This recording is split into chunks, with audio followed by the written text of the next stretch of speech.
The morning sun cast long shadows across the twisted metal and scorched concrete of Pearl Harbor as Lieutenant Commander Joseph Rochefort hunched over his desk, surrounded by towers of intercepted Japanese messages. It was late April 1942, and the cryptanalyst hadn't seen his family in weeks. His uniform was wrinkled, his eyes bloodshot, but his mind was sharper than ever. Something big was coming. He could feel it in the patterns of enemy communications, in the increased radio traffic that flowed through Station Hypo like a river threatening to burst its banks.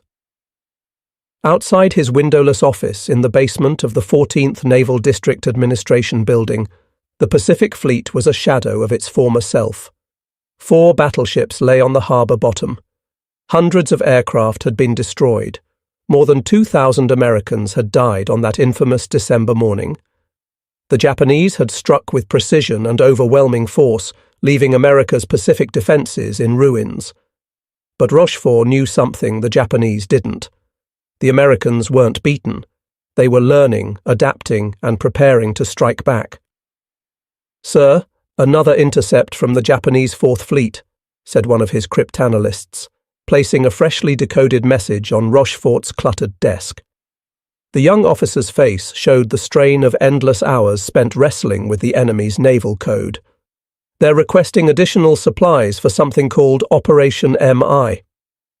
Rochefort's tired eyes suddenly blazed with intensity. For weeks, his team had been tracking fragments of a massive Japanese operation.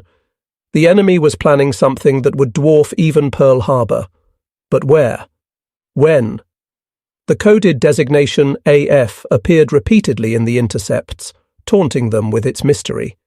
If they could crack this puzzle, they might turn the tide of the entire war. Admiral Chester Nimitz stood at the window of his headquarters, gazing out at the salvage crews still working to raise the sunken battleships. The white-haired Texan had taken command of the Pacific Fleet at its darkest hour, inheriting a demoralized force and an enemy that seemed unstoppable. Behind him, his intelligence officer, Commander Edwin Layton, cleared his throat nervously. "Admiral, Rochefort's team believes they've identified a pattern in the Japanese communications," Layton reported. "Something major is being planned for early June. The scale suggests it's their largest operation since the war began." Nimitz turned from the window, his ice-blue eyes focused intently on Layton. The Admiral had learned to trust his intelligence officers, even when their conclusions seemed impossible. Unlike many senior commanders who dismissed code-breaking as unreliable guesswork, Nimitz understood that information was the most powerful weapon in modern warfare. "How certain are they?" Nimitz asked, his voice carrying the weight of command. Every decision he made could mean life or death for thousands of sailors and Marines. "Rochefort stakes his career on it, sir," Layton replied without hesitation. "He believes the target is somewhere in the Central Pacific. His team is working around the clock to pinpoint the exact location." The Admiral nodded slowly. If Rochefort was right, this could be the opportunity they desperately needed. The Japanese had been advancing across the Pacific like a tidal wave, capturing island after island, building an empire that stretched from the home islands to the shores of Australia. But every empire had its limits, and perhaps the enemy was finally overreaching. Down in the cryptanalysis center, Rochefort's team worked with feverish intensity. The basement room was thick with cigarette smoke and the smell of stale coffee. Banks of IBM tabulating machines clattered endlessly, sorting through thousands of code groups. Men and women in rumpled uniforms pored over worksheets, searching for patterns in the seemingly random characters. "I've got something," announced Lieutenant Commander Wesley Ham Wright, one of Rochefort's top cryptanalysts. "The Japanese keep referencing water desalination equipment for AF. Why would they need special water supplies for a major naval base?" Rochefort felt the pieces clicking into place. A location that would need additional water supplies, somewhere strategically important enough to warrant a massive operation. His mind raced through the possibilities, and suddenly he knew it had to be Midway Atoll, the tiny American outpost that guarded the approaches to Hawaii. One of his subordinates, Lieutenant Commander Jasper Holmes, proposed an ingenious plan. What if we have Midway report water supply problems? If the Japanese mention it in their coded traffic, we'll know AF is Midway. Get me a secure line to Leighton, Rochefort ordered. Tell Midway to send an emergency message in plain language saying their water distillation plant has broken down. Meanwhile, aboard the carrier USS Enterprise, Admiral William Bull Halsey lay in sick bay, his body ravaged by a severe case of dermatitis. The aggressive commander who had led the early carrier raids against Japanese-held islands was now too ill to stand. His task force was about to sail into the most important battle of the war, and he wouldn't be leading it. "Bill, you look like hell," said Admiral Raymond Spruance, visiting his old friend. The two men were opposites in many ways. Halsey was bold and instinctive, while Spruance was calculating and methodical. But they shared a deep respect for each other and an unshakable determination to defeat Japan. "Ray, I'm giving you my command," Halsey said weakly. "Take my boys and hit those bastards hard.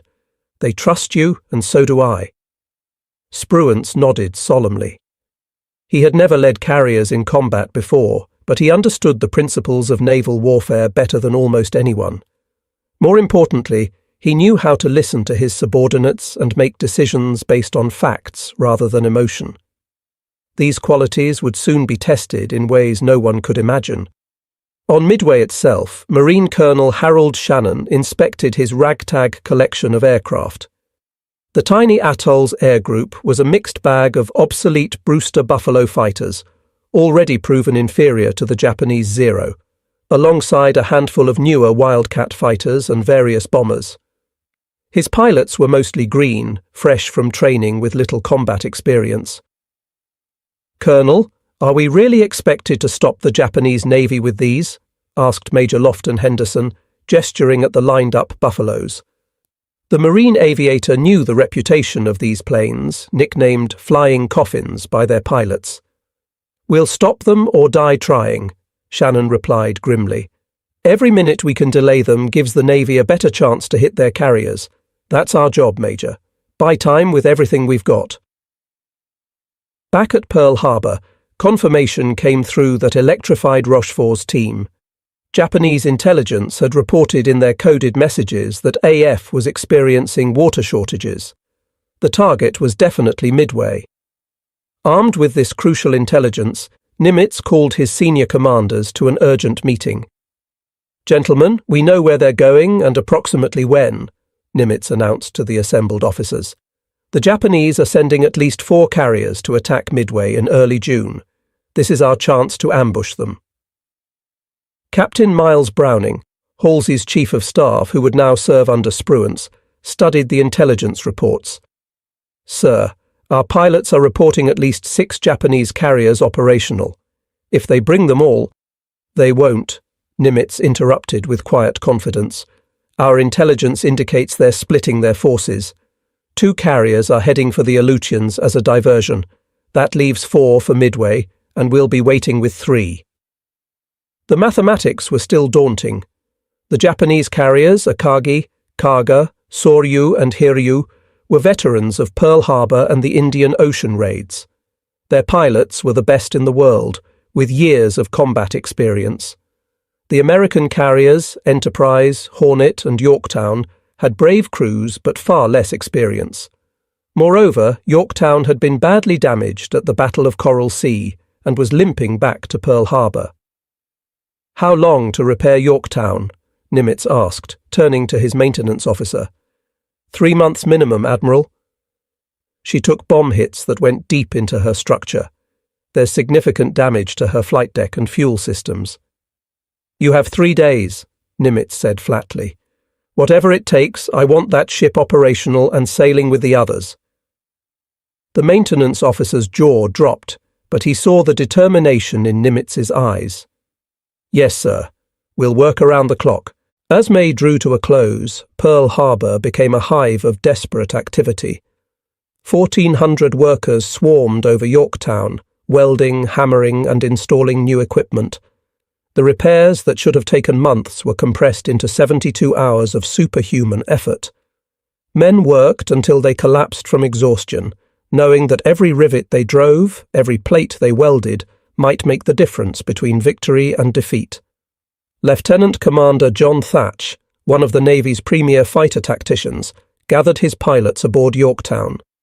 He had developed new tactics specifically to counter the superior maneuverability of the Japanese Zero, which had dominated every aerial engagement so far. "Listen up," Thatch addressed his young aviators. "The Zero can outturn us, outclimb us, and it's faster. But it's lightly built. Our Wildcats can take punishment and keep flying. We're going to use a new formation I call the Thatch Weave. Work in pairs, cover each other, and never try to dogfight a Zero one-on-one." Among the pilots was Ensign George Gay, fresh from flight school with barely 300 hours of flight time.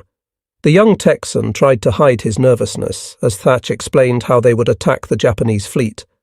The torpedo bombers would go in low and slow, perfect targets for enemy fighters and anti-aircraft fire. Everyone knew it was practically a suicide mission, but no one voiced their fears. In the intelligence offices, analysts worked to piece together the complete Japanese order of battle.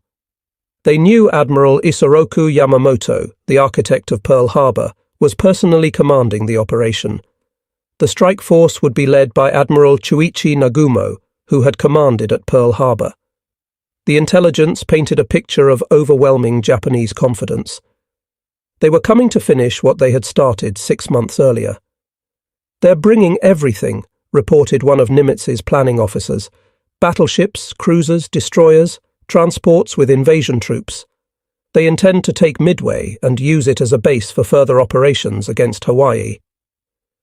"Let them come," Nimitz responded calmly. "The bigger the force, the more they have to lose." On May 28th, Task Force 16, centered on Enterprise and Hornet under Spruance's command, slipped out of Pearl Harbor. The carriers were screened by cruisers and destroyers, their crews at battle stations.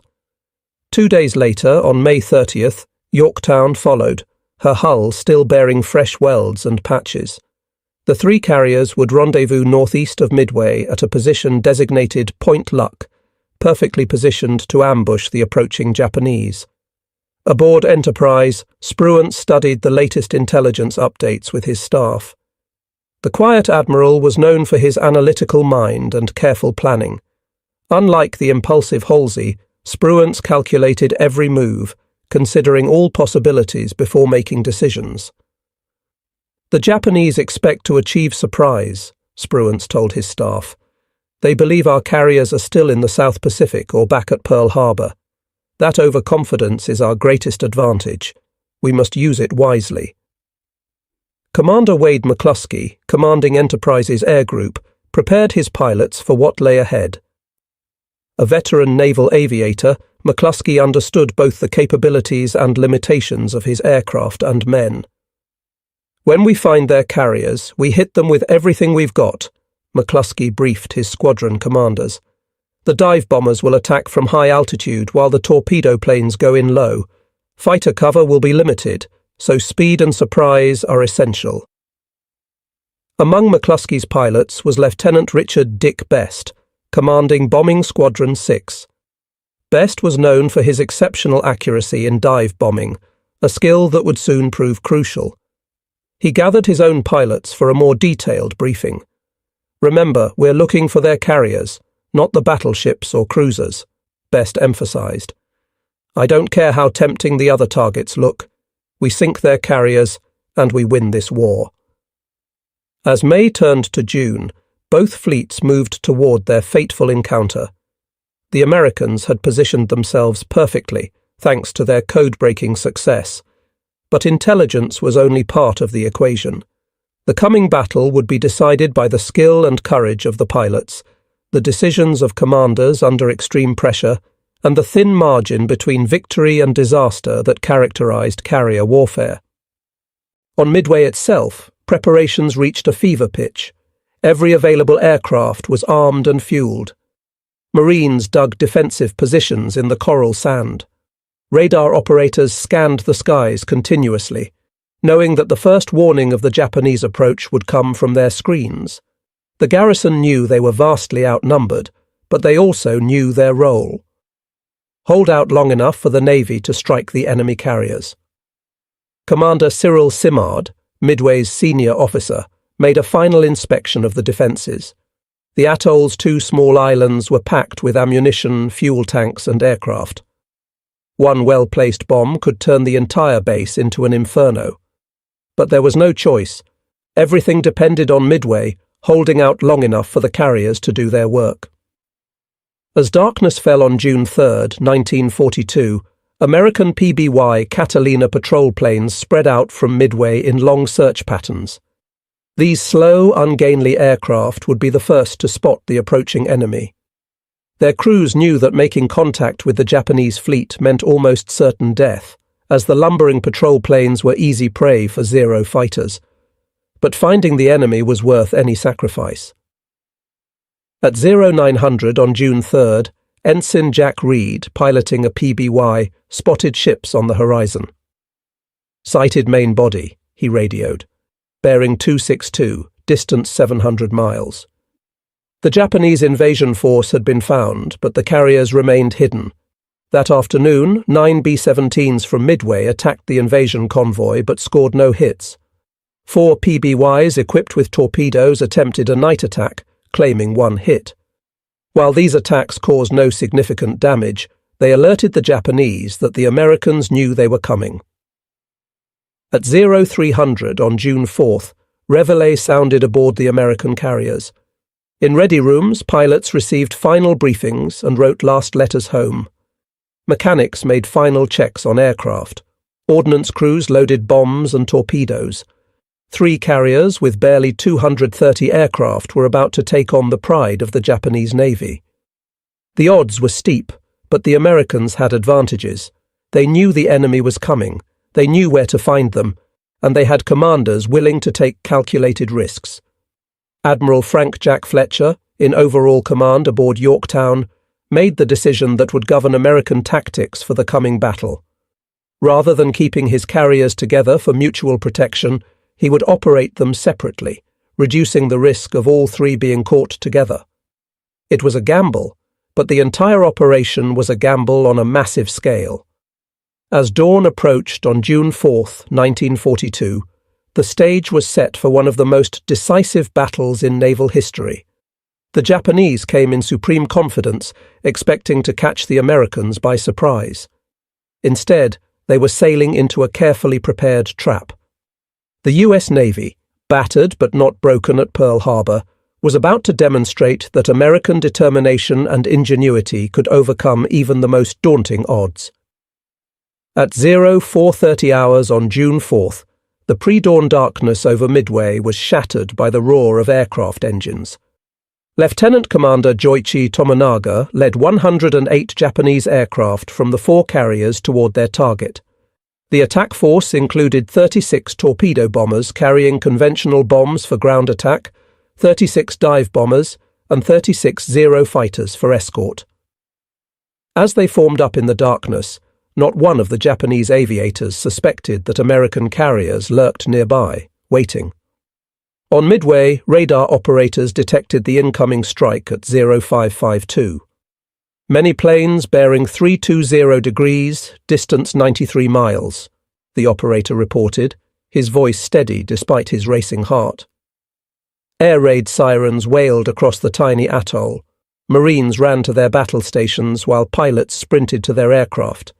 Every flyable plane on Midway had to get airborne immediately or risk destruction on the ground. Major Lofton Henderson led Marine Scout Bombing Squadron 241 into the dawn sky, including his obsolete Buffalo fighters, knowing they were heading into a massacre. The Buffalo was slower, less maneuverable, and more lightly armed than the Zero. But Henderson's Marines had absolute determination to protect their base at any cost. "Enemy fighters, 12 o'clock high." The radio crackled with warnings as the Marines met the incoming strike force head-on. The Zeros pounced on the American fighters like hawks among pigeons. Within minutes, the sky was filled with burning American planes spiraling toward the ocean. Henderson's aircraft was among those shot down as he led his squadron's dive bombers in their attack. But the Marine sacrifice wasn't in vain. Their attack disrupted the Japanese formation and forced the bombers to take evasive action. More importantly, it bought precious time for Midway's bomber force to clear the island and head for the Japanese fleet, whose position had been reported by searching PBY patrol planes. At 0630, Tomonaga's force reached Midway and began their attack runs. Bombs rained down on the airfield, fuel tanks and defensive positions. The island's anti-aircraft guns blazed away, filling the sky with black puffs of smoke. A direct hit on the power station knocked out Midway's radar. Another bomb set the fuel tanks ablaze, sending thick columns of smoke into the morning sky. But as Tomonaga circled to assess the damage, he realized the attack had failed in its primary objective. The runways were cratered but repairable. Many defensive positions remained intact. Most critically, they had destroyed few aircraft on the ground because the Americans had gotten them airborne in time. Tomonaga radioed back to Admiral Nagumo. "There is need for a second attack wave. This message would trigger a chain of decisions that would determine the battle's outcome." Aboard the Japanese carrier Akagi, Admiral Nagumo faced a dilemma. He had held back 93 aircraft armed with anti-ship weapons, torpedoes and armor-piercing bombs, in case American ships appeared. Should he rearm them with ground attack weapons for a second strike on Midway, or keep them ready for naval targets? At 0715, Nagumo made his fateful decision.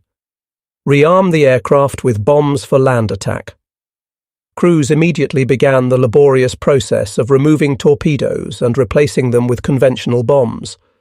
It was dangerous work on crowded hangar decks, with armed ordnance being moved around volatile aviation fuel and ammunition. Unknown to Nagumo, 200 miles to the northeast, American carriers were already launching their strikes. Admiral Spruance, commanding Enterprise and Hornet, had made the crucial decision to launch everything he had at maximum range. It was a calculated risk. His planes would barely have enough fuel to return, but it would catch the Japanese at their most vulnerable moment. "Pilots, man your planes!" The order echoed across the American flight decks. Lieutenant Commander John Waldron led Hornet's Torpedo Squadron 8, knowing the odds against his slow, vulnerable Douglas TB Devastators. In his ready room briefing, he had been brutally honest with his men. "If we run out of gas, we'll ditch together. If only one of us makes it through, he'll hit a carrier. May God be with us all." Among Waldron's pilots was Ensign George Gay, the young Texan who would soon become the sole survivor of his squadron. As Gay climbed into his Devastator, he checked his rear gunner's position. Radio man Bob Huntington gave him a thumbs up, trying to mask his own fear with bravado. By 800, the American strike was airborne, but scattered. The different squadrons became separated in the clouds, each group proceeding independently toward the estimated Japanese position. This lack of coordination would prove both a weakness and, paradoxically, a strength in the coming engagement. Meanwhile, Nagumo's problems were multiplying. At 0728, a scout plane from the cruiser Tone finally reported 10 enemy surface ships bearing 10 degrees, distance 240 miles from Midway, course 150 degrees, speed 20 knots. The pilot hadn't identified ship types, a crucial oversight that left Nagumo uncertain whether he faced carriers or merely a surface force. "Suspend rearming operations," Nagumo ordered. But confusion reigned on the Japanese hangar decks. Some aircraft were fully rearmed, others were half-converted, and ordnance was scattered everywhere in the rush to complete the changeover. The delay would prove fatal. At 0820, the Tone Scout plane sent another report that chilled Nagumo's blood. "Enemy ships are accompanied by what appears to be a carrier." The Americans had carriers at sea, and his own aircraft were in chaos, caught between configurations. Worse, his first strike wave was returning from Midway, low on fuel and needing to land immediately. The first American attacks came from Midway-based aircraft, Marine dive bombers, and Army B-17s attacking from high altitude. These uncoordinated attacks scored no hits, and the Japanese carriers easily evaded the falling bombs. Zero fighters slaughtered the Marine planes, but each failed attack forced the Japanese carriers to maneuver, delaying flight operations. At 0920, Lieutenant Commander John Waldron spotted the Japanese fleet through breaks in the clouds. His torpedo squadron was alone, having become separated from the fighters and dive bombers. Waldron knew attacking without fighter cover was suicide, but he also knew this might be their only chance. "Attack immediately," Waldron ordered, leading his 15 devastators down toward the Japanese carriers. The Zeros were waiting. As the slow torpedo bombers lumbered toward their targets at wave-top height, the Japanese fighters attacked ferociously. One by one, the devastators burst into flames and crashed into the sea. Ensign Gay watched in horror as his squadron mates died around him. Waldron's plane was hit and cartwheeled into the ocean. Others exploded in mid-air or broke apart under the concentrated fire. Gay pressed on, his gunner Huntington firing desperately at the swarming Zeros until he was killed by a burst of cannon fire. Gay released his torpedo at the carrier Soryu, then flew directly over the ship so low he could see the faces of Japanese sailors. Moments later, his plane was riddled with bullets and crashed into the sea. Wounded but alive, Gay inflated his life jacket and hid under a floating seat cushion, becoming an unwilling spectator to the battle's climax. Torpedo Squadron 8 had been annihilated. All 15 devastators were shot down. Of 30 men, only George Gay survived. Their torpedoes, plagued by technical problems, either missed or failed to explode. But their sacrifice had not been in vain. The attack had pulled the Japanese fighter cover down to sea level, leaving the high altitudes undefended. More American torpedo squadrons arrived and met similar fates. Enterprise's Torpedo Squadron 6 lost 10 of 14 aircraft.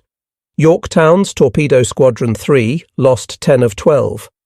The obsolete devastators and their defective torpedoes seemed to validate Japanese confidence in their superiority. But the repeated attacks were forcing constant evasive maneuvers, preventing Nagumo from launching or recovering aircraft. By 1020, the Japanese carriers were in chaos.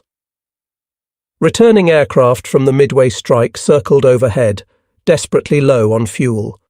The flight decks were crammed with aircraft being refueled and rearmed. Bombs and torpedoes were scattered on the hangar decks. Fire safety procedures were being ignored in the rush to prepare a strike against the American carriers. It was at this moment of maximum vulnerability that Commander Wade McCluskey arrived overhead with 33 dive bombers from Enterprise. McCluskey had led his squadrons on an exhausting search, flying beyond the point where fuel reserves allowed safe return. Just as he was about to turn back, he spotted a Japanese destroyer racing northeast. Correctly guessing it was heading to rejoin the main force, McCluskey followed its course. At 10:22, McCluskey's perseverance was rewarded. Through breaks in the clouds, he saw the Japanese carriers spread out below, their flight decks packed with aircraft. No Zeros challenged him at altitude. They were all at sea level, finishing off the last torpedo bombers. McCluskey split his force, assigning squadrons to different targets, and gave the order millions of Americans had been waiting for since Pearl Harbor. Attack immediately. Lieutenant Dick Best led his squadron toward Akagi, Nagumo's flagship. As he pushed over into his dive, Best kept his eye on the growing shape of the carrier. At 2,500 feet, he released his 1,000-pound bomb and pulled out sharply. Behind him, his wingmen followed in precise sequence. Most bombs missed. The pilots were exhausted and diving through anti-aircraft fire, but Best's bomb was perfectly placed. It punched through Akagi's flight deck and exploded in the hangar deck among fueled and armed aircraft. The result was catastrophic. Secondary explosions rippled through the ship as fuel and ordnance detonated in a chain reaction. Within minutes, Akagi was an inferno. Simultaneously, Kaga was hit by at least 4 bombs from McCluskey's other squadron, The hits started uncontrollable fires among the packed aircraft. At nearly the same time, Lieutenant Commander Max Leslie's dive bombers from Yorktown scored 3 direct hits on Soryu in a textbook attack. Within 6 minutes, 3 of Japan's premier carriers were burning wrecks. From his hiding place in the water, Ensign Gay watched the Japanese carriers explode. The ships that had seemed so invincible moments before were now funeral pyres. He could see Japanese sailors abandoning ship, leaping into the oil-covered ocean to escape the flames. The bodies of his squadron mates floated nearby, but their sacrifice had made this moment possible. Admiral Nagumo, forced to transfer his flag from the burning Akagi to a cruiser, was in shock. 3/4 of his striking power had been eliminated in minutes. Akagi, Kaga and Soryu were finished. Only Hiryu remained operational, racing northwest to escape while launching a counterstrike. The Japanese Navy's aura of invincibility, built through 6 months of victories, had been shattered. But the battle wasn't over. Hiryu's counterstrike found Yorktown early that afternoon. Despite determined defense by fighters and anti-aircraft fire, Japanese dive bombers scored 3 hits that left the American carrier burning and listing. Damage control parties fought desperately to save the ship, and their efforts seemed successful until a second strike by torpedo bombers put 2 more torpedoes into Yorktown's hull. Admiral Fletcher transferred to a cruiser, passing tactical command to Spruance. Yorktown's crew abandoned ship, but the tough carrier refused to sink. She would remain afloat until June 7th, when Japanese submarine Y-168 found her and delivered the final torpedo hits that sent her to the bottom. The loss of Yorktown was painful, but by then Hiryu had joined her sisters in destruction. Late on June 4th, dive bombers from Enterprise found the last Japanese carrier and left her burning from stem to stern. 4 Japanese carriers, the core of the force that had attacked Pearl Harbor, now lay on the bottom of the Pacific. As darkness fell on June 4th, American pilots returned to their carriers with barely fumes in their tanks. Many aircraft, damaged in combat or out of fuel, ditched in the darkening seas. Destroyers raced to rescue pilots from the water. The human cost had been high, but the strategic victory was complete. Admiral Spruance, cautious and calculating, resisted the temptation to pursue the retreating Japanese. He knew Yamamoto's battleships were somewhere in the darkness, and his pilots were exhausted. Better to preserve his victory than risk his carriers in a night engagement where battleship guns could be decisive. It was a controversial decision, but it proved correct. As June 5th dawned, American search planes found only burning hulks and scattered survivors where the Japanese fleet had been. The few remaining Japanese aircraft, launched from cruisers and the crippled carriers before they sank, made desperate attacks but achieved nothing. Over the next 2 days, American forces continued attacks on the retreating Japanese, sinking the heavy cruiser Mikuma and damaging other vessels. The statistics were staggering. Japan had lost 4 fleet carriers, 1 heavy cruiser, 248 aircraft, and 3,057 men, including many of their most experienced pilots. The Americans had lost 1 carrier, 1 destroyer, 147 aircraft, and 362 men. But the numbers only told part of the story. Japan's offensive capability in the Pacific had been permanently crippled. The initiative had passed to the Americans. In the aftermath, both sides sought to understand what had happened. For the Americans, the victory validated their faith in intelligence and calculated risk-taking. Nimitz's decision to trust his codebreakers, Spruance's careful tactical decisions, and the incredible courage of the pilots had combined to achieve what seemed impossible. For the Japanese, Midway was a stunning reversal that exposed fundamental flaws in their planning and doctrine. The assumption of superiority, the complex operational plan that dispersed their forces, the failure to adequately scout for American carriers, and the crucial minutes of vulnerability during the rearming process had all contributed to disaster. But perhaps the most important factor was the sacrifice of the American torpedo bomber crews. Their seemingly futile attacks had created the conditions for victory by disrupting Japanese operations and pulling down the fighter cover. Men like John Waldron and his squadron had known they were flying to almost certain death, but they pressed home their attacks anyway. As news of the victory spread, America erupted in celebration. After 6 months of defeat and retreat, the United States had won its first major victory against Japan. The road to Tokyo would be long and bloody, but Midway proved it could be travelled. The Japanese Navy, which had seemed invincible since Pearl Harbor, had been decisively beaten by a smaller American force. In Japan, the government hid the extent of the defeat from the public. Returning sailors were isolated to prevent word from spreading. The official story claimed a great victory, but the Navy knew the truth. The offensive phase of Japan's war was over. From now on, they would be on the defensive, trying to hold what they had conquered against an increasingly powerful American counteroffensive. The Battle of Midway became a turning point not just in the Pacific War, but in world history. It demonstrated that intelligence, properly used, could overcome numerical disadvantage. It showed that courage and sacrifice, even in apparent failure, could create opportunities for victory.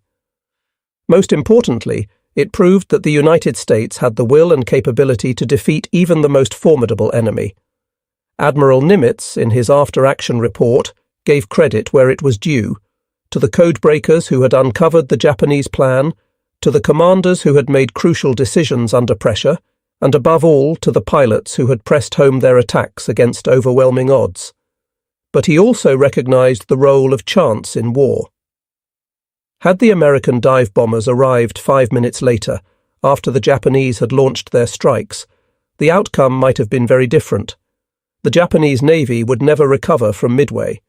The 4 carriers lost represented years of construction and decades of pilot training that could not be replaced. While Japan would commission new carriers, they would never again achieve the combination of ships, aircraft, and experienced air crews that had made their early victories possible. For the young American pilots who survived, Midway was a defining moment. Men like Dick Best, who had placed the bomb that doomed Akagi, would continue flying throughout the war, but nothing would match the intensity of those few minutes over the Japanese fleet.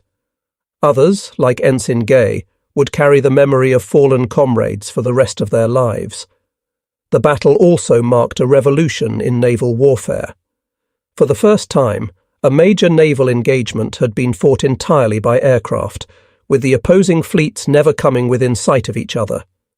The age of the battleship was ending. The aircraft carrier was now the dominant weapon of naval warfare. In the broader context of World War II, Midway was America's Stalingrad, the point where a seemingly unstoppable advance was not just halted, but reversed.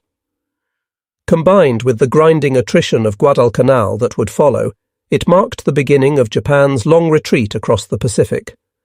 The industrial might of America, fully mobilized for war, would produce ships and aircraft in quantities Japan could never match. The veterans of Midway would go on to fight in the Solomons, the Philippines, and eventually to the doorstep of Japan itself. They had learned that the Japanese could be beaten, that American training and equipment, properly employed, were more than a match for enemy skill and determination. For Japan, Midway exposed the fatal flaw in their strategic planning. They had begun a war against an enemy with 10 times their industrial capacity, believing that spiritual superiority could overcome material disadvantage. The Americans had shown at Midway that they possessed both material strength and the will to use it. The codebreakers who had made victory possible received little public recognition during the war. Their work remained classified for decades. But officers like Rochefort and his team had arguably won the most important intelligence victory in American history. By solving the puzzle of AF and predicting Japanese movements, they had given Nimitz the information needed to position his forces perfectly. Lieutenant Commander Rochefort, despite his crucial role, would be reassigned shortly after Midway due to bureaucratic conflicts with Washington. His team's success had proven that intelligence could win battles, but inter-service rivalries would prevent him from receiving proper recognition until decades later. In 1986, he was posthumously awarded the Navy Distinguished Service Medal. As the years passed, Midway took on almost mythical status in American military history. It became the textbook example of how intelligence, courage, and tactical excellence could combine to achieve victory against superior forces. Military academies around the world studied the battle, seeking to understand how the Americans had achieved such a complete reversal of fortune. The human dimension of Midway should never be forgotten. Behind the strategic movements and tactical decisions were individual acts of heroism that determined the outcome. The Marine pilots who flew obsolete fighters against Zeros, the torpedo bomber crews who pressed their attacks without fighter cover, the dive bomber pilots who searched past the point of safe return, the damage control parties who saved ships, all contributed to victory. The Battle of Midway proved that democracies could fight and win against totalitarian enemies. The American carriers were crewed by citizen sailors, many of whom had been civilians just months before.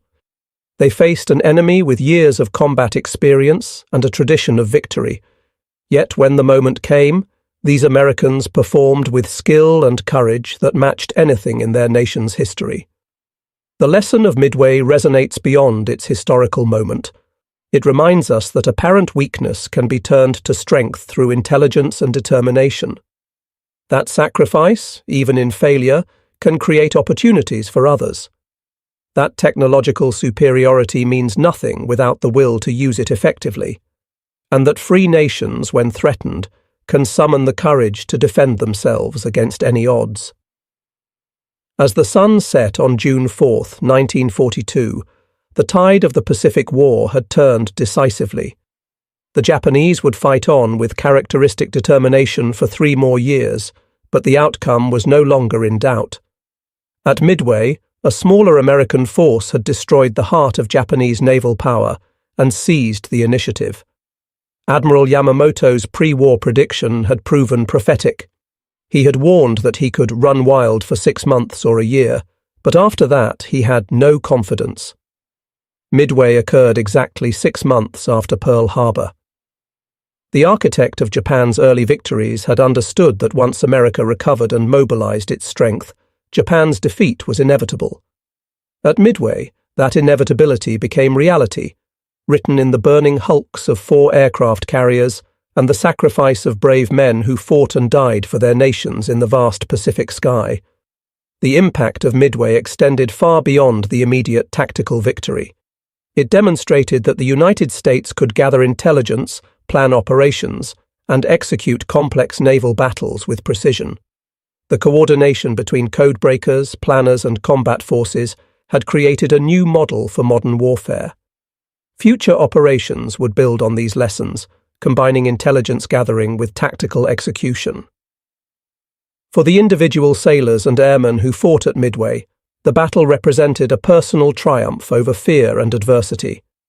Young men who had never seen combat performed acts of extraordinary courage. Mechanics worked through exhaustion to keep planes flying. Damage control teams saved ships that should have sunk. Radio operators maintained communications under fire. Each person's contribution, no matter how small, had helped achieve victory. The Japanese pilots and sailors who fought at Midway also displayed remarkable courage and skill. Despite the disaster that befell their carriers, they fought with determination until the end. Many chose death over surrender, going down with their ships or flying their damaged aircraft into the sea rather than be captured. Their sacrifice, though in a losing cause, reflected the warrior tradition that had made them such formidable opponents. In the aftermath of Midway, both navies would apply the lessons learned. The Americans would refine their carrier tactics, improve their aircraft, and develop better torpedoes. The Japanese would struggle to rebuild their carrier forces and train new pilots to replace those lost. But the fundamental shift in momentum could not be reversed. America's industrial production would soon flood the Pacific with new ships and planes, while Japan's resources dwindled. The Battle of Midway stands as one of history's most decisive naval engagements. In the span of a few minutes on June 4, 1942, the course of the Pacific War changed forever. American dive bombers, arriving at the perfect moment, struck Japanese carriers at their most vulnerable. The resulting destruction ended Japan's offensive capabilities and began the long American advance across the Pacific. Today, Midway Atoll is a wildlife refuge, its runways abandoned and its facilities crumbling. But the waters around it remain hallowed ground, where brave men from both nations fought and died in a battle that shaped the modern world. Their sacrifice reminds us that freedom requires vigilance, that intelligence and preparation can overcome seemingly insurmountable odds, and that ordinary people can achieve extraordinary things when their nation's survival is at stake. The legacy of Midway lives on in the United States Navy's emphasis on intelligence, carrier aviation, and flexible tactics. It proved that naval warfare had entered a new age, where information was as important as firepower, where aircraft could sink the mightiest ships, and where victory went to those who could adapt fastest to changing circumstances. These lessons continue to guide naval strategy in the 21st century. As we remember Midway, we honour not just the victory, but the men who achieved it. From Admiral Nimitz making strategic decisions at Pearl Harbor, to Ensign Gay floating in the ocean watching his squadron's sacrifice bear fruit, each participant played a vital role. Their combined efforts turned potential defeat into decisive victory, changing the course of history and demonstrating that free peoples, united in purpose, can overcome any challenge. The Battle of Midway was more than a military victory. It was a triumph of intelligence over ignorance, preparation over complacency, and courage over fear. It showed that America had the will and ability to fight a global war and win. Most importantly, it proved that the values of democracy and freedom, defended by brave men and women, could prevail against tyranny and aggression. That lesson, learned in the waters around a tiny Pacific atoll, remains as relevant today as it was on that fateful June morning in 1942.